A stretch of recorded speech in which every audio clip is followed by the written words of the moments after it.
இன்னியோட market பொறுத்த வரைக்கும் ஓப்பனிங்கே ஃப்ளாட்டாக ஓப்பன் ஆகிட்டு அங்கேருந்து ஒரு சின்ன டவுனை கொடுத்த மார்க்கெட் அங்கேருந்து ஒரு பாசிட்டிவ் மொமெண்டம் கொடுக்க ஆரம்பிச்சிட்டாங்க. அதில் ஒரு ஸ்லைட்டாக ஒரு பாசிட்டிவ் மொமெண்டம் இருந்தாலுமே ஒரு சின்ன ஸ்ட்ரகிளோடையும் இருந்தது பார்க்க முடிஞ்சது. Both Nifty and bank Nifty ரெண்டுமே வந்து பார்த்தீங்கன்னா ஒரு ஸ்ட்ரகிளோடய மேலே போனதை பார்க்க முடிஞ்சது. ஒரு சைட்வேஸ் டு அப் ட்ரெண்ட் அப்படின்னு சொல்லலாம். ஆஃப்டர் 2 o'clock வந்து பார்த்தீங்கன்னா ஒரு சின்னதாக ஒரு ஸ்பைக் கொடுத்து ஒரு பாசிட்டிவ் மொமெண்டத்தோட மார்க்கெட் முடிச்சிருக்கிறதையும் பார்க்குறோம். எனிவே இந்த மார்க்கெட் ஃபர்தராக எப்படி இருக்கும் அப்படிங்கிறதையும் மண்டேக்கான நிஃப்டி பேங்க் நிஃப்டிக்கான டெக்னிக்கல் வியூ என்ன அப்படிங்கிறத நம்ம ட்ரேட் எம்பையர் மெத்தடில் அனலைஸ் பண்ணிடலாம். நீங்கள் இன்றைக்கி எவ்வளோ ப்ராஃபிட் பண்ணீங்க, உங்களோட பொசிஷன் என்ன அப்படிங்கிறத கமெண்ட் செக்ஷனில் கமெண்ட் பண்ணுங்கள். நம்ம ட்ரேட் எம்பையருக்கான டெலிகிராம் வாட்ஸ்அப் குரூப் இதுக்கான லிங்க் டிஸ்கிரிப்ஷனில் கொடுக்குறேன், தேவைப்படுறவங்க ஜாயின் பண்ணிக்கோங்க. Hello everyone, this is Jagadeeswaran, founder of trade empire.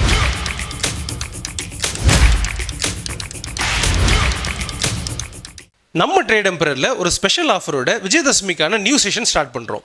இதில் மார்னிங் அண்ட் ஈவினிங் 2 ஸ்லாட் அவைலபிளாக இருக்குது. ஜாயின் பண்ண நினைக்கிறவங்க ட்ரேட் எம்பையரை காண்டாக்ட் பண்ணுங்கள். இன்றைக்கி நிஃப்டி பொறுத்த வரைக்கும் ஓப்பனிங்கே ஃப்ளாட்டாக ஓப்பன் ஆகிட்டு இமீடியட்டாக ஃபாலோ கொடுத்துருந்தாங்க. வந்த ப்ரைஸ் வந்து பார்த்தீங்கன்னா ஒரு இடத்துல சப்போர்ட் எடுத்து அங்கேருந்து வந்து பார்த்தீங்கன்னா மேலே போக ஆரம்பிச்சிருச்சு. மேலே போன ப்ரைஸ் வந்து பார்த்தீங்கன்னா பெரிய லெவலில் மேலே போக முடியாமல் ஒரு பெரிய ஸ்ட்ரகிள் அப்படிங்கிறது இருந்துட்டு இருந்துச்சு. இது மார்னிங்கோட ஹையை பிரேக் பண்ணவே முடியல, ஒரு சைட்வேஸில் இருந்ததையும் பார்க்க முடிஞ்சது. ஆஃப்டர்நூன் வந்து பார்த்தீங்கன்னா உங்களுக்கு 2 o'clockலாம் வந்து பார்த்தீங்கன்னா ஒரு பீக் அந்த மார்னிங் ஹையை பிரேக் பண்ணிவிட்டு அகெயின் வந்து பார்த்தீங்கன்னா இதோட ப்ரைஸ் 24,895 இந்த ரேஞ்ச் வரைக்கும் போனதை பார்க்க முடிஞ்சது.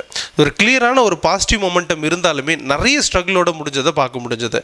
இதை பொறுத்த வரைக்கும் நம்ம என்ன சொல்லியிருந்தோம்னா, உங்களுக்கு என்ன ஆகலாம், ஒரு சின்னதாக ஒரு கரெக்ஷனை கொடுத்து மேலே போகிறதுக்கான வாய்ப்பு இருக்குது அப்படிங்கிறது நம்ம இந்த இடத்துல புரிஞ்சுக்கிறோம். அண்ட் அந்த இடத்துக்கு போன பிறகு திரும்ப வந்து பார்த்தீங்கன்னா சின்னதாக ஒரு ஹையர் லோவை கொடுத்து திரும்பவும் இதோட ப்ரைஸ் ஒரு அப் ட்ரெண்டை கிரியேட் பண்ணி அப் டு இது சப்ளை ஜோன் 1 வரைக்கும் போகலாம். அது டிமாண்ட் ஜோன் 1 பிரேக் பண்ணிவிடும். அது இமீடியட்டாக வந்து பார்த்தீங்கன்னா உங்களுக்கு டிமாண்ட் ஜோன் 2க்கு போகிறதுக்கான வாய்ப்பு இருக்குது. தட் மீன்ஸ் இந்த ப்ரைஸ் வந்து டிமாண்ட் ஜோன் 1 பிரேக் பண்ணுச்சுன்னா மார்க்கெட் டிமாண்ட் ஜோன் 2 வரைக்கும் போகும். பட் இது ரிஸ்கான ஏரியா அப்படிங்கிறத புரிஞ்சுக்கிறோம். இதை பொறுத்த வரைக்கும் நம்ம 3 வியூ கொடுத்துருந்தோம். ப்ரைஸ் வந்து பார்த்தீங்கன்னா இந்த டிமாண்ட் ஜோன் 1 இருக்கக்கூடிய 24,821 இதுக்கு கீழே சஸ்டெயின் ஆச்சுன்னா ப்ரைஸ் வந்து பார்த்தீங்கன்னா கீழே வரதுக்கான வாய்ப்பு இருக்குது. அப் டு வந்து பார்த்தீங்கன்னா டிமாண்ட் ஜோன் 2 வரைக்கும் வரும் அப்படிங்கிறத எதிர்பார்த்துருந்தோம். எக்ஸாக்டாக பிரேக் பண்ணி அந்த இடத்துல ஒரு சப்போர்ட் எடுத்திருந்ததையும் பார்க்க முடிஞ்சது. அதிலிருந்து கீழே போச்சுன்னா ஃபர்தர் டவுன் அப்படிங்கிறது இருக்கும் அப்படின்றதும் இது ரிஸ்கான ஏரியா அப்படின்றதும் மென்ஷன் பண்ணியிருந்தோம். பட் அந்த இடத்துலேருந்து வந்து பார்த்தீங்கன்னா ரெக்கவரி தொடங்கின மார்க்கெட் வந்துட்டு அங்கேருந்து மேலே வந்துட்டு ப்ரைஸ் வந்து பார்த்தீங்கன்னா ரெசிஸ்டன்ஸ் 1 இருக்கக்கூடிய 24,900 வரை போயிருக்கிறத பார்க்க முடிஞ்சது. இதை பொறுத்த வரைக்கும் எக்ஸாக்டாக இதில் ட்ரேட் பண்ணியிருக்க முடியும் நம்ம ட்ரேட் எம்பையர் ஸ்டூடெண்ட்டால். பிகாஸ் வந்து பார்த்தீங்கன்னா இதுக்கு ஒரு ட்ரெண்டுக்கே நேம் நம்ம கொடுத்துருக்கோம். இதுதான் சைட்வேஸ் ட்ரெண்ட். சைட்வேஸ் அப்படிங்கிறது எல்லாமே சொல்லுவாங்க, இதில் தான் சைட்வேஸ் நடந்திருக்கு அப்படின்னு சொல்லுவோம். பட் சைட்வேஸ் அப்படிங்கிறதுக்கு ஒரு ட்ரெண்ட், அந்த ட்ரெண்ட் வந்து பார்த்தீங்கன்னா உங்களுக்கு ஒரு பர்டிகுலர் இடத்தை ரீச் பண்ணிச்சுன்னா அது ஒரு சைட்வேஸ் அப்படின்றத கன்க்ளூட் பண்ணுவோம். அதுக்கான கன்ஃபர்மேஷனை பார்த்துட்டு அழகாக அதில் வந்து என்ட்ரி எடுத்துருக்கிற பட்சத்தில் ஒரு சூப்பர்வான ப்ராஃபிட் பண்ணியிருக்க முடியும் அப்படிங்கிறதான் நம்ம ட்ரேட் எம்பையர் மெத்தடில் நம்ம புரிஞ்சுக்க வேண்டியது. எனிவே இது ஃபர்தராக எப்படி இருக்கும் அப்படிங்கிறத பார்த்துடலாம். அதுக்கு முன்னாடி ஓப்பன் இன்ட்ரெஸ்ட் பார்த்துடலாம். ஓப்பன் இன்ட்ரெஸ்ட் பொறுத்த வரைக்கும் பிசிஆர் டேட்டா 1.23 ஸ்லைட்லி மார்க்கெட் பாசிட்டிவ்ல இருக்குது அப்படின்னு சொல்லலாம். Both call and put writers பார்க்கும்போது 2 பேருமே ஈக்குவலாக செல் பண்ணியிருக்காங்க அப்படிங்கிறதான் பார்க்குறோம். இருந்தாலுமே புட் ரைட்டரோட நாமினேஷன்ஸ் கொஞ்சம் அதிகமாக இருக்குது அப்படிங்கிறது இந்த பிசிஆர் ரேஷியோலேருந்து தெரிஞ்சுக்கிறோம். அண்ட் ஓவராலாக வந்து பார்த்தீங்கன்னா மார்க்கெட் கொஞ்சம் பாசிட்டிவ் சைடில் இருக்குது அப்படின்றத நம்ம கன்க்ளூட் பண்ணாலுமே இன்றைக்கி வந்து பார்த்தீங்கன்னா உங்களுக்கு கால் அண்ட் புட் ரைட்டர்ஸ் 2 பேருமே ஈக்குவலாக தான் இருந்திருக்காங்க. ஆஃப்டர்நூன் டைம்லலாம் வந்து பார்த்தீங்கன்னா புட் ரைட்டரோட டாமினேஷன்ஸ் ரொம்பவே அதிகமானதை பார்க்க முடிஞ்சது. ஸோ இந்த ப்ரைஸ் வந்து பார்த்தீங்கன்னா உங்களுக்கு மார்க்கெட் மேலே போனதுக்கு இந்த புட் ரைட்டர் ஒரு முக்கியமான காரணம் அப்படின்னு சொல்லலாம். எனிவே இப்போ இருக்கக்கூடிய ஜோனில் மார்க்கெட் மேலே தான் போகும் அப்படிங்கிறத இந்த இடத்துல கன்க்ளூட் பண்ணாலுமே ஃபர்தராக எப்படி இருக்கும் அப்படிங்கிறத டெக்னிக்கல் பார்த்துக்கலாம். அதுக்கு முன்னாடி வேர்ல்டு மார்க்கெட் புரிஞ்சுக்கலாம். வேர்ல்டு மார்க்கெட் இப்போ இருக்கக்கூடிய இடத்துல வந்து பார்த்தீங்கன்னா உங்களுக்கு கேப் அப்ல இருந்து கீழே இறங்குறதுக்கான வாய்ப்பு இருக்குது அப்படிங்கிறத புரிஞ்சுக்கலாம். இதோட கண்டினியூவேஷன் யூஎஸ் மார்க்கெட்டில் ரிஃப்ளெக்ட் ஆகலாம். கேப் அப்ல இருக்கிறதுக்கான வாய்ப்பு இருக்குது, அங்கேருந்து ஓப்பனிங்லேருந்து கீழே இறங்குறதுக்கான வாய்ப்பு இருக்குது அப்படிங்கிறத புரிஞ்சுக்கலாம். அதோட கண்டினியூவேஷன் மண்டேக்கான ஏஷியன் மார்க்கெட்டில் ரிஃப்ளெக்ட் ஆகும். அப்படி பார்க்கும்போது மார்க்கெட்டில் வந்து பார்த்தீங்கன்னா உங்களுக்கு ஓப்பனிங்கே வந்து பாசிட்டிவில் ஓப்பன் பண்ணியோ அல்லது ஃப்ளாட்டாக ஓப்பன் ஆகி டவுன் ஆகிறதுக்கான வாய்ப்பு இருக்குது அப்படிங்கிற அந்த லீடை எடுத்துக்கலாம். ஆஃப்டர்நூனுக்கு அப்புறம் வந்து பார்த்தீங்கன்னா மார்க்கெட் சின்னதாக ரெக்கவரியை தொடங்கும் அப்படிங்கிறத எதிர்பார்க்கலாம். ஸோ ஓவராலாக மண்டேக்கான மார்க்கெட் ஓப்பனிங்கே பாசிட்டிவ்ல இருந்து அல்லது ஃப்ளாட்டாக ஓப்பன் ஆகிட்டு கீழே இறங்குறதுக்கான வாய்ப்பு இருக்குது அப்படிங்கிறதையும் and over the period of time recovery அப்படிங்கிறது இருக்கும் அப்படிங்கிறத இந்த இடத்துல லீடாக எடுத்துட்டு ஃபர்தராக எப்படி இருக்கும் அப்படிங்கிறத நம்ம ட்ரேட் எம்பையர் மெத்தடில் அனலைஸ் பண்ணி பார்த்துடலாம். நம்ம கொடுக்கக்கூடிய வியூ நம்ம ட்ரேட் எம்பையர் மெத்தட் எந்த அளவுக்கு அக்யூரேட்டா இருக்கு அப்படிங்கறத ப்ரூவ் பண்றதுக்காக தான். இதை பார்த்துட்டு யாரும் ட்ரேட் பண்ண வேண்டாம். அப்படி ட்ரேட் பண்றதுனா ப்ராப்பரா லேர்ன் பண்ணிட்டு ட்ரேட் எடுங்க. நிஃப்டியோட டெக்னிக்கல் வியூ பொறுத்த வரைக்கும் நம்ம ட்ரேட் எம்பையர் மெத்தடில் 3 சப்போர்ட்டையும் 2 ரெசிஸ்டன்ஸையும் ஐடென்டிஃபை பண்ணுறோம். இதில் இந்த ப்ரைஸ் வந்து பார்த்தீங்கன்னா மண்டே எப்படி ட்ராவல் ஆக போகுது அப்படிங்கிறத புரிஞ்சுக்கலாம். ஸோ இப்போ இருக்கக்கூடிய இடம் அப்படிங்கிறது வந்து பார்த்தீங்கன்னா ஒரு ப்ரைஸ் வந்துட்டு கொஞ்சம் ஹையர் ஹையில் இருக்குது. ஒரு சின்னதாக ஒரு கரெக்ஷன்ஸ் அப்படிங்கிறது வர வேண்டியது இருக்குது. அது இமீடியட்டாக வந்து பார்த்தீங்கன்னா டிமாண்ட் ஜோன் 1 அது வந்து ஒரு ஜோனாகவே ஐடென்டிஃபை பண்ணுறோம். இந்த 2 இடத்துல ஒரு இடத்துல வந்து சப்போர்ட் எடுக்கிறதுக்கான வாய்ப்பு இருக்குது. அதாவது 24,863 24,832 இந்த ரேஞ்சில் வந்து பார்த்தீங்கன்னா சப்போர்ட் எடுப்பாங்க. இங்கே வந்துட்டு திரும்பவும் மேலே போகிறதுக்கான வாய்ப்பு இருக்குது. அது இமீடியட்டாக வந்து பார்த்தீங்கன்னா 24,963 இந்த ரேஞ்ச் வரைக்கும் போகணும் அப்படிங்கிறது எக்ஸ்பெக்டேஷனாக இருக்குது. இந்த இடத்துல ஒரு கரெக்ஷன்ஸ் கொடுத்து மேலே போக வேண்டியது இருக்கிறதுனால வேர்ல்டு மார்க்கெட்லேயும் நம்ம அதான் எதிர்பார்க்குறோம். மார்க்கெட் வந்து பார்த்தீங்கன்னா ஓப்பனிங்கே கொஞ்சம் கீழே இறங்கிட்டு அங்கேருந்து ஒரு சப்போர்ட் எடுக்கும் அப்படிங்கிறதும் இந்த இடத்துல ட்ரேட் எம்பையர் மெத்தட் நம்ம ஸ்டூடெண்ட்ஸுக்கு மட்டும் தெரியக்கூடியது கன்ஃபர்மேஷன் பார்க்கணும் அப்படிங்கிறது. ஸோ அழகாக அந்த கன்ஃபர்மேஷன் பார்த்துட்டு நம்ம ட்ரேட் எடுத்தோம்னா ஒரு ப்ரைஸ் மேலே போகிறதுக்கான வாய்ப்பு இருக்குது அப்படிங்கிறதையும் புரிஞ்சுக்கலாம்.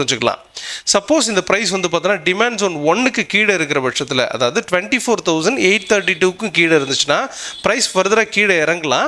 அது அப் டு வந்து பார்த்தீங்கன்னா 24,750 வரை வர்றதுக்கான வாய்ப்பு இருக்குது அப்படின்றத புரிஞ்சுக்கிறோம். பட் இது வந்து பார்த்தீங்கன்னா ஒரு ரிஸ்க்கான ஏரியாவை ஐடென்டிஃபை பண்ணுறோம். தட் மீன்ஸ் இதில் வந்து பார்த்தீங்கன்னா ப்ரைஸ் எங்கேருந்து வேணால் டேர்ன் ஆகிறதுக்கான வாய்ப்பு இருக்குது. அதனால் அந்த ரிஸ்கி ஏரியாவை கொஞ்சம் வந்து பார்த்தீங்கன்னா அவாய்ட் பண்ணுறது அப்படிங்கிறது ஒரு நல்ல டெசிஷனாக இருக்கும்.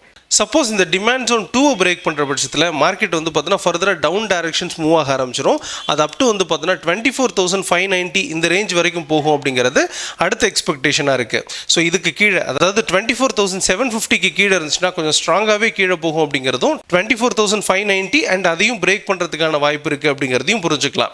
எனிவே இது நடக்கிறதுக்கான வாய்ப்பு ரொம்பவே கம்மியாக இருக்குது அப்படிங்கிறதுனால நம்ம பாசிட்டிவ் சைடில் மொமெண்டம் அப்படிங்கிறது எதிர்பார்க்கலாம். ஸோ அது ஃபஸ்ட்டே சொன்ன மாதிரி ப்ரைஸ் கொஞ்சம் கீழே வந்துட்டு அது டிமாண்ட் ஜோன் 1ல் வந்துட்டு சப்போர்ட் எடுத்து திரும்ப மேலே போகிறதுக்கான வாய்ப்பு இருக்குது. அது இமீடியட்டாக ரெசிஸ்டன்ஸ் 1ஐயும் அண்ட் அங்கேருந்து வந்து பார்த்தீங்கன்னா ஒரு சின்ன கரெக்ஷனை கொடுத்து திரும்ப வந்து பார்த்தீங்கன்னா மேலே போகிறதுக்கான வாய்ப்பு இருக்குது. இது ஒரு அப் ட்ரெண்டை கிரியேட் பண்ணி அப் டு வந்து பார்த்தீங்கன்னா 25,143 வரை போகிறதுக்கான வாய்ப்பு இருக்குது அப்படிங்கிறது வரக்கூடிய நாட்களுக்கான எக்ஸ்பெக்டேஷனாக இருக்குது. ஸோ ஓவராலாக மார்க்கெட்டோட டைரக்ஷன்ஸ் கொஞ்சம் பாசிட்டிவ் சைடில் இருக்குது அப்படிங்கிறதும் இது டிமாண்ட் ஜோன் 1 கிட்ட வந்துட்டு திரும்ப ஒரு பை ஆப்பர்ச்சுனிட்டியோட மேலே போகும். அது ரெசிஸ்டன்ஸ் 1 கிட்ட போயிட்டு திரும்ப ஒரு சின்ன கரெக்ஷனோட அடுத்தது வந்து பார்த்தீங்கன்னா சப்ளை ஜோன் 1 வரைக்கும் போகும் அப்படிங்கிறது எக்ஸ்பெக்டேஷனாக இருக்குது. மார்க்கெட் என்ன தான் கீழே வந்தாலுமே ஒரு டிமாண்ட் ஜோன்ஸ் அப்படிங்கிறது ரொம்பவே அதிகமாக இருக்குன்றதுனால கொஞ்சம் சப்போர்ட்ஸ் அதிகமாக இருக்குது அப்படிங்கிறதையும் புரிஞ்சுக்கிறோம். மார்க்கெட் மேலே போகிறதுக்கான ஆப்பர்ச்சுனிட்டி ரொம்பவே அதிகமாக இருக்குது அப்படிங்கிறதையும் புரிஞ்சுக்கிறோம்.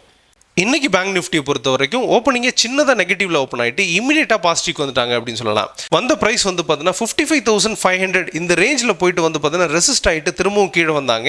அண்ட் மார்னிங் ஓப்பனிங் ப்ரைஸ்லேயே வந்து பார்த்தீங்கன்னா ஒரு சப்போர்ட்டை கொடுத்து அகெயின் வந்து பார்த்தீங்கன்னா மேலே போக ஆரம்பிச்சாங்க. ஒரு பாசிட்டிவ் மொமெண்டம் அப்படிங்கிறது கொடுக்க ஆரம்பிச்சிட்டாங்க. நிஃப்டி அண்ட் பேங்க் நிஃப்டி ரெண்டுமே கொஞ்சம் ஸ்ட்ரகிளோடு இருந்தாலுமே பேங்க் நிஃப்டி கொஞ்சம் பாசிட்டிவில் இருந்தது பார்க்க முடிஞ்சது.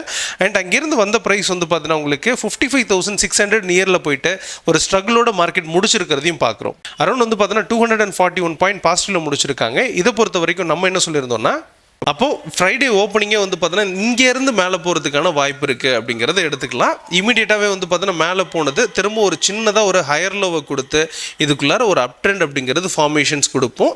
ப்ரைஸ் பொறுத்த வரைக்கும் டிமாண்ட் ஜோன்ஸில் தான் இருக்குது அப்படின்றதும் ப்ரைஸ் இமீடியட்டாக வந்து பார்த்தீங்கன்னா ரெசிஸ்டன்ஸ் 1 வரைக்கும் போகும். அண்ட் அது அப் டு வந்து பார்த்தீங்கன்னா 55,500 ஒரு ஸ்ட்ரகிள் பண்ணும். அங்கேருந்து ஒரு அப் ட்ரெண்ட் அப்படிங்கிறது ஃபார்ம் ஆகிடும் அப்படிங்கிறத ட்ரா பண்ணியே காமிச்சிருக்கோம். அதில் எக்ஸாக்டாக வந்து பார்த்தீங்கன்னா ஒரு அப் ட்ரெண்ட் அப்படிங்கிறது ஒன்று கிரியேட் பண்ணி ஒரு ஹையர் ஹையில் முடிச்சிருக்கிறதையும் பார்க்குறோம். இது ஃபர்தராக இந்த அப் ட்ரெண்ட் இந்த டயக்ராமில் கொடுத்துருக்கிற மாதிரியே மேலே போக போதா அல்லது ஏதாவது சேஞ்சஸ் கிரியேட் ஆயிருக்கா அப்படிங்கிறதான் ஃபர்தராக இந்த இடத்துல பார்க்க போகிறோம். அதுக்கு முன்னாடி ஓப்பன் இன்ட்ரெஸ்ட் பார்த்துடலாம். ஓப்பன் இன்ட்ரெஸ்ட் டேட்டாவை பொறுத்த வரைக்கும் call and put writers compare பண்ணும்போது புட் ரைட்டர்ஸ் கொஞ்சம் அதிகமாக இருக்காங்க அப்படின்றதும் ஒரே ஒரு ஸ்ட்ரைக் ப்ரைஸில் மட்டும் வந்து பார்த்தீங்கன்னா அதிகமான கால் ரைட்டர்ஸ் இருக்காங்க அப்படிங்கிறதையும் பார்க்குறோம். அது 57,000 இருக்கிறதையும் புரிஞ்சுக்க முடியுது. அண்ட் ஓவராலாக வந்து பார்த்தீங்கன்னா உங்களுக்கு மார்க்கெட் ஸ்லைட்டாக பாசிட்டிவ் அப்படிங்கிறதும் பிசிஆர் டேட்டாவும் 1.13 அப்படிங்கிறதுனால ஸ்லைட்லி பாசிட்டிவ் அப்படிங்கிறத நம்ம இந்த இடத்துல எடுத்துக்க முடியும். இன்னையோட சேஞ்ச் இன் ஓப்பன் இன்ட்ரெஸ்ட் பொறுத்த வரைக்கும் call and put writers compare பண்ணும்போது புட் ரைட்டர் டாமினேஷன் கொஞ்சம் அதிகமாக இருக்குது அப்படிங்கிறதையும் இதை பார்த்துருந்தாலே மார்க்கெட் வந்து பார்த்தீங்கன்னா மேலே தான் போகும் அப்படிங்கிறத இந்த இடத்துல புரிஞ்சுக்க முடியும். இருந்தாலுமே உங்களுக்கு கால் ரைட்டர்ஸ் அதிகமாக இருக்காங்க. பட் அவுட் ஆஃப் த மணி தான் பெரிய லெவலில் வந்து பார்த்தீங்கன்னா நியர் த அட் த மணியில் பெரிய லெவலில் இல்லை அப்படிங்கிறதுனாலையும் மார்க்கெட் மேலே தான் போயிருக்கும் அப்படிங்கிறத மதியமே நம்மளால் கன்க்ளூட் பண்ணியிருக்க முடியும். எனிவே இது ஃபர்தராக எப்படி இருக்கும் அப்படிங்கிறத நம்ம ட்ரேட் எம்பையர் மெத்தடில் அனலைஸ் பண்ணி பார்த்துடலாம். பேங்க் நிஃப்டியோட டெக்னிக்கல் வியூ பொறுத்த வரைக்கும் நம்ம ட்ரேட் எம்பரர் மெத்தடில் 3 சப்போர்ட்டையும் 2 ரெசிஸ்டன்ஸையும் ஐடென்டிஃபை பண்ணுறோம். இதில் இந்த ப்ரைஸ் மண்டே எப்படி ட்ராவல் ஆக போகுது அப்படிங்கிறத பார்த்துடலாம். 56,134 இருக்கு இல்லையா, இந்த ஜோன் வரைக்கும் மார்க்கெட் போகிறதுக்கான வாய்ப்பு இருக்குது அப்படிங்கிறத புரிஞ்சுக்கலாம். எனிவே மார்க்கெட் பொறுத்த வரைக்கும் இங்கே இருக்கக்கூடிய ஜோனில் ப்ரைஸ் சின்னதாக கீழே வந்துட்டு அது அப் டு வந்து பார்த்தீங்கன்னா டிமாண்ட் ஜோன் 1 இருக்கக்கூடிய 55,526 இந்த ரேஞ்சில் ஒரு சப்போர்ட் எடுக்கிறதுக்கான வாய்ப்பு இருக்குது. அது இமீடியட்டாக வந்து பார்த்தீங்கன்னா உங்களுக்கு சப்ளை ஜோன் 1 இருக்கக்கூடிய 55,832 இந்த ரேஞ்ச் வரைக்கும் போகிறதுக்கான எக்ஸ்பெக்டேஷன்ஸ் இருக்குது. இந்த இடத்துல ஒரு ஹை செல்லிங் ப்ரெஷரோட மார்க்கெட் பார்க்க முடியும். அண்ட் இந்த இடத்துலேருந்து கீழே வர்றதுக்கான வாய்ப்புகள் கூட இருக்குது. சப்போஸ் இது சின்னதாக வந்து பிரேக் பண்ணுற பட்சத்தில் ஃபர்தராக வந்து பார்த்தீங்கன்னா அந்த சப்ளை ஜோன் 2 வரைக்கும் போகலாம். அது 56,134 வரைக்கும் போகிறதுக்கான வாய்ப்பு இருக்குது அப்படிங்கிறதையும் புரிஞ்சுக்கலாம். ஸோ இதில் வந்து பார்த்தீங்கன்னா ஒரு சின்னதாக ஒரு அப் ட்ரெண்ட் அப்படிங்கிறது கண்டினியூ ஆகிறதுக்கான வாய்ப்பு இருக்குது. ரொம்ப சின்ன மொமெண்டம் அப்படிங்கிறது தான் இப்போதைக்கு நமக்கு பாசிபிலிட்டியாக இருக்குது அப்படிங்கிறதையும் புரிஞ்சுக்கலாம். அண்ட் அடிஷ்னலி இந்த டிமாண்ட் ஜோன் 1 அதாவது 55,526க்கு கீழே சஸ்டெயின் ஆச்சுன்னா ப்ரைஸ் கீழே இறங்குறதுக்கான வாய்ப்பு இருக்குது. இருந்தாலுமே வந்து பார்த்தீங்கன்னா அது ரிஸ்கான என்ட்ரியா அப்படிங்கிறது நம்ம புரிஞ்சுக்கலாம். அதாவது ரிஸ்கான ஜோனுக்குள்ளார என்டர் ஆகுது அப்படிங்கிறத புரிஞ்சுக்கலாம். இங்கேருந்து மேலே போகிறதுக்கான வாய்ப்பு அப்படிங்கிறது தான் ரொம்பவே அதிகமாக இருக்குது. சப்போஸ் இந்த ப்ரைஸ் வந்து இந்த டிமாண்ட் ஜோன் 2 இருக்கக்கூடிய 55,330 பிரேக் பண்ணுற பட்சத்தில் ஓவராலாக மார்க்கெட்டோட டைரக்ஷன்ஸ் டர்ன் ஆகிடும் அப்படிங்கிறதும், அது வந்து பார்த்தீங்கன்னா டிமாண்ட் ஜோன் 3 இருக்கக்கூடிய 54,244 இந்த இடத்த போய் ரீச் பண்ணுறதுக்கான வாய்ப்பு இருக்குது. அண்ட் அதையுமே பிரேக் பண்ணலாம். பட் இது நடக்கிறதுக்கு நிறைய நாட்கள் எடுத்துக்கும். பிகாஸ் இது பெரிய ஜோன், அது இல்லாமல் வந்து பார்த்தீங்கன்னா இதில் ஒரு டவுன் ட்ரெண்ட் இருக்கும் அப்படிங்கிறதையும் புரிஞ்சுக்கலாம். ஸோ ஓவராலாக இப்போ இருக்கக்கூடிய இடம் அப்படிங்கிறது கொஞ்சம் கீழே வந்துட்டு அது டிமாண்ட் ஜோன் 1லேருந்து மேலே போகும் அப்படிங்கிறதும், அது supply zone 1 and supply zone 2 இந்த 2 ரேஞ்சுக்கும் போய் ரீச் ஆகிறதுக்கான வாய்ப்பு இருக்குது. சப்போஸ் கீழே வந்தாலுமே இந்த டிமாண்ட் ஜோன் 2லேயுமே அதே பாசிபிலிட்டி தான் இருக்குது. கீழே வந்தாலுமே ஒரு டிமாண்ட் கிரியேட் ஆகி அதே சப்ளை ஜோன் 2 வரைக்கும் போகலாம் அப்படிங்கிறதும், அதையும் பிரேக் பண்ணுற பட்சத்தில் அதாவது டிமாண்ட் ஜோன் 2 பிரேக் பண்ணுச்சுன்னா மார்க்கெட் டர்ன் ஆகிடும், மார்க்கெட் டவுன் ட்ரெண்டாக போகிறதுக்கான அதிகமான பாசிபிலிட்டி அப்படிங்கிறது இந்த இடத்துல நம்ம ஐடென்டிஃபை பண்ணுறோம். இதை பொறுத்த வரைக்கும் நம்ம கால்ஸாவோ ரெக்கமெண்டேஷன்ஸாவோ எடுத்து யாரும் ட்ரேட் பண்ணக்கூடாது. பிகாஸ் இது வந்து பார்த்தீங்கன்னா ஹையஸ்ட் ரிஸ்க் இருக்கக்கூடிய ஒரு பொசிஷனாக இருக்கும். ஏன்னா பார்க்காம ட்ரேட் பண்ணிங்கன்னா அல்லது அனலைஸ் பண்ணாமல் நீங்கள் ட்ரேட் பண்ணிங்கன்னா நமக்கு ரிஸ்க் இருக்குது அப்படிங்கிறத நம்ம சொல்லக்கூடிய விஷயமா இருக்குது. இதை பொறுத்த வரைக்கும் நம்ம ட்ரேட் எம்பரர் மெத்தட் எந்த அளவுக்கு அக்யூரஸியாக இருக்குது அப்படிங்கிறத ப்ரூவ் பண்ணுறதுக்காக தான் இதை கால்ஸாவோ ரெக்கமெண்டேஷன்ஸாவோ எடுத்து ட்ரேட் பண்ணாதீங்க.